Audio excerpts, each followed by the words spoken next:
dignitaries on the dais, Honorable Chief Guest, Additional Rural Development Commissioner of Gandhinagar, Mr.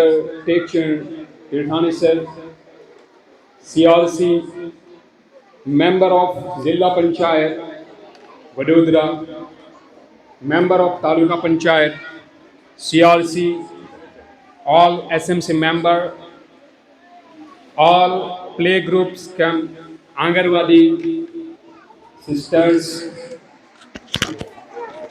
and all invited guests, Wallen villagers, and my dear students, SMC, and all teachers. गुलशन का हर ख्वाब बहारों में कैद है, गुलशन का हर ख्वाब बहारों में कैद है, दरिया भी किनारों में कैद है। हम आप सभी को बुलाकर भी बुला नहीं सकते, क्योंकि आप सभी का प्यार हमारे दिल की दीवारों में कैद है। Myself, Professor Tosif Kika, I am father of Tayyaba. I speak Gujarati. ગુજરાતીમાં સમજ પડે ને તમને? સાહેબ શું બોલે? અહીંયા આ બધી નાની નાની ભૂલકાઓ, નાની નાની દીકરીઓ આંગણવાડીમાં, બાલવાટિકામાં અને ફર્સ્ટમાં પ્રવેશ કરાવ્યો છે આપણે એમનો. તો આ નાના જે પગલા છે એ માત્રમાં આપણી જે શાળા છે યા આંગણવાડી છે એ પ્રવેશ નથી કરતા, માત્ર એ પ્રવેશ નથી કરતા, પરંતુ જ્ઞાન, સંસ્કાર, સફળતાની જે અનંત યાત્રાની શરૂઆત કરી છે એમનું બિગિનિંગ અહીંયા થઈ રહ્યું છે. અને આ જ શાળામાં મારી દીકરી તૈયબા એનું પણ મેં પ્રવેશ કરાવ્યો છે. આ આપણી સરકારી શાળા, જેવી રીતે કે વલણ કુમાર ભાઈઓ માટે, દીકરાઓ માટે, એવી રીતે કે વલણ કન્યા શાળા દીકરીઓ માટે, આ શાળાઓમાં જ 7 વર્ષ સુધી વલણ કુમારમાં મેં પોતે અભ્યાસ કરેલો, વલણ હાઈસ્કૂલમાં 5 વર્ષ મેં અભ્યાસ કરેલો, છતાં પણ આટલા લેવલ સુધી પહોંચી શકાયું છે. આજે ધીરે ધીરે પાછલા 5-7 વર્ષોથી સાહેબ આમાં શું થઈ રહ્યું છે કે બધાનો ક્રેઝ પ્રાઇવેટ તરફ જઈ રહ્યો છે, ઇંગ્લિશ મીડિયમ તરફ જઈ રહ્યો છે.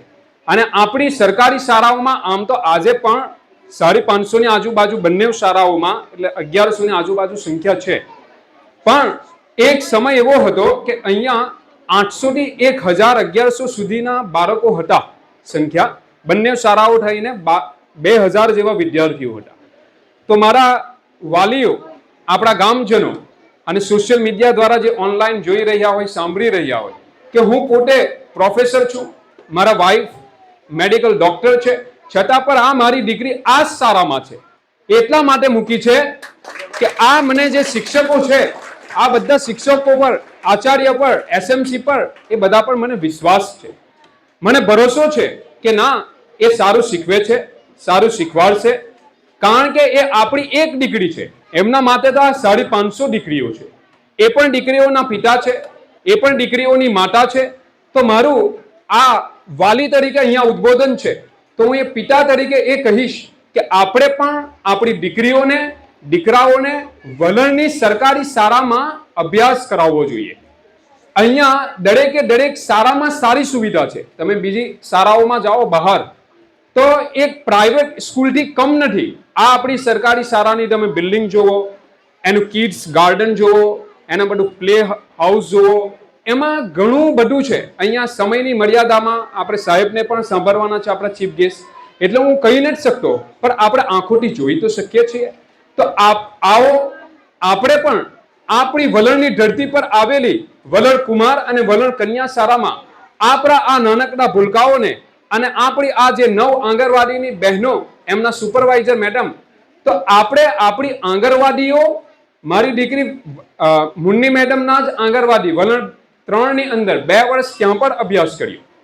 એટલે વલણની ધરતી પર 9 આંગણવાડીઓ, 2 સરકારી શાળાઓ, એનો લાભ લઈએ અને આપણા ગામને ગૌરવવંતું બનાવીએ. આ દીકરીઓ આવતીકાલનું ભવિષ્ય છે, વલણનું બ્રાઇટ ફ્યુચર છે. આ જે દીકરીઓ છે, આપણા મહિલા વડાપ્રધાન ઇન્દિરા ગાંધી પર બની શકે છે, તેઓ કિરણ બેદી પણ બની શકે છે, તેઓ સુનિતા વિલિયમ્સ પણ બની શકે છે, તેઓ સારામાં સારા ડોક્ટર, એન્જિનિયર, કલેક્ટર દરેક લાઈનમાં જઈ શકે છે. જરૂર છે તેમને યોગ્ય સમય યોગ્ય દિશા સૂચન કરવાનું. થેન્ક યુ, તમે મને સાંભળ્યો એ બદલ. ખુદા હાફિઝ.